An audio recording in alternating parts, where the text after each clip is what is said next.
আজকে বাইতুল মুকাররমের নতুন খতিব নিযুক্ত হয়েছে মুফতি আব্দুল মালিক সাহেব। ওনার বিষয়ে আপনার মন্তব্য জানতে চাই।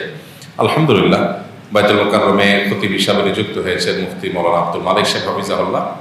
অনেক বড় হাদিস বিশারদ একজন ব্যক্তিত্ব, অনেক পণ্ডিত একজন আলেম, মাশাআল্লাহ। বাংলাদেশে আলেমদের মধ্যে অত্যন্ত শরীফ এবং উঁচু মাপের ভদ্র একজন মানুষ, পরিপূর্ণভাবে একজন আগাগোড়া একাডেমিক মানুষ, এলমি মানুষ। নিশ্চয়ই একজন যোগ্য খতিব বাইতুল মুকাররম পেয়েছে। এখন তার যথাযথ মূল্যায়ন করা এবং তার যে এখানে অবদান রাখার সুযোগ আছে সেটা যথাযথভাবে তিনি রাখতে পারা, এটার জন্য শুধুমাত্র আমাদের এখন অপেক্ষা। নিশ্চয়ই জাতি একজন যোগ্য মানুষকে খতিব হিসাবে পেয়েছে, অনেক বড় একজন আলেমকে পেয়েছে। তিনি তার দায়িত্বটুকু সর্বোচ্চ সুন্দরভাবে যেন পালন করতে পারেন। আল্লাহ রাব্বুল আলামিন তার মাধ্যমে মুসলিম উম্মাহকে যেন কল্যাণের পথে পরিচালিত করে, আমরা সে দোয়া করি। তার মতো মুখলিস, নিষ্ঠাবান, মুত্তাকি, পরহেজগার এবং একান্ত একজন বড় মাপের আলিম তিনি বাইতুল মুকাররমে আসাটা সন্দেহাতীতভাবে আমাদের জন্য একটা আনন্দের সংবাদ। আমি আবারও দোয়া করি যে আমাদের মধ্যকার যে বিভেদগুলো আছে, যেগুলো মাঝে মধ্যে আমাদেরকে খুব বাজে একটা জায়গায় নিয়ে যায়, সেগুলো যেন দূর হয়, সেই পরস্পর কাদা ছোড়াছড়ি যেন কমে যায়। তিনি যেন মুসলিম উম্মাহকে, গোটা দেশের মুসলিম উম্মাহকে যেন অভিভাবকের মতো করে আগলে রাখতে পারেন, সবার জন্য কল্যাণকামিতার পথে সবাইকে আহ্বান করতে পারেন। আল্লাহ তাআলা তাকে সেই ক্ষমতা, সেই যোগ্যতা, সেই তৌফিক, সেই সামর্থ্য সর্বদাই দান করুন। এটা মনে প্রাণে আমি দোয়া করছি আল্লাহ তাআলার কাছে। আল্লাহ তাআলা তাকে সেই তৌফিক দান করুন। বাইতুল মুকাররমের খতিব হিসাবে মুফতি আব্দুল মালিক হাফিজাহুল্লাহ যোগ্যতা সম্পন্ন একজন মানুষ। আল্লাহ তার থেকে যেন হেদায়েতের যে বাণীগুলো আছে, তিনি যে খেদমত দিয়েছেন সারা জীবন, এটা যেন আরো ভালোভাবে এই জাতির জন্য উপকার যেগুলো ছড়িয়ে দেওয়ার তৌফিক দেন। আল্লাহ তার হায়াতে বরকত দেন, বলেন আমিন। অনেক যোগ্যতা সম্পন্ন মানুষ তিনি, বাতিলের পাঁচাটা গোলাম না। বাংলাদেশের সবচেয়ে বড় আলেম, আমরা যার পায়ের ধুলিও না, আমরা যার জুতা উঠানোকে আমরা গনিমত মনে করি, হযরত মাওলানা আব্দুল মালিক সাহেব দামাত বারাকাত। আলহামদুলিল্লাহ, বাইতুল মুকাররম জাতীয় মসজিদের আজকে জুমা পড়াবেন, খতিব হয়েছেন। আজকে এক বাংলাদেশের জন্য বিস্ময়কর সুসংবাদ আছে। আলহামদুলিল্লাহ বলেন, আগে নাম শুনেই বলেন আলহামদুলিল্লাহ। যিনি হাদিসের জগতে বাংলাদেশের প্রথম সারিতে প্রথম, তাফসীরের জগতে বাংলাদেশের প্রথম সারিতে প্রথম, ফিকহের জগতে বাংলাদেশের প্রথম সারিতে প্রথম। কি বলছি বলেন?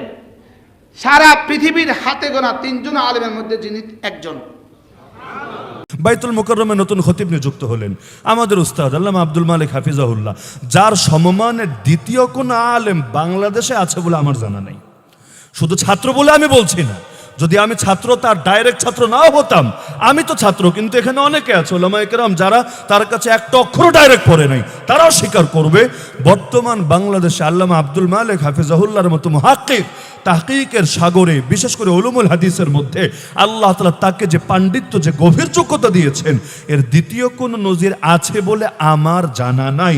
আরে বাংলাদেশ আন্তর্জাতিক আলেম বলতে যদি কেউ থাকে, এর মধ্যেও তো তার নামটা কয়েকজনের মধ্যে শীর্ষেই আসবে। কারণ যার ছাত্র, আরে বাংলাদেশ তো বাংলাদেশ, মালয়েশিয়াও আছে, আফ্রিকায়ও আছে। আমরা যখন পড়তাম মার্কজুদ্দৌলায়, মাঝে মধ্যে দেখা যেত আফ্রিকা থেকে এসে হাজির। কি হয়েছে? হুজুররা চেনো কিভাবে? হুজুর তো আর আফ্রিকায় যায় নাই, তুমি চিনলা কিভাবে? যে আমরা আফ্রিকায়, হুজুরের লেখা একটা কিতাব আল মাদখাল ইলা উলুমিল হাদিস শরীফ, এটা আমরা আফ্রিকার মধ্যে পর্যন্ত পড়েছি। আমাদের উলুমুল হাদিস বিভাগে শিক্ষা সিলেবাসের অন্তর্ভুক্ত ছিল। আমরা অবাক হয়ে যেতাম, আয়রে বাংলাদেশের হুজুরের লেখা বই আফ্রিকায় পর্যন্ত সিলেবাসে আছে।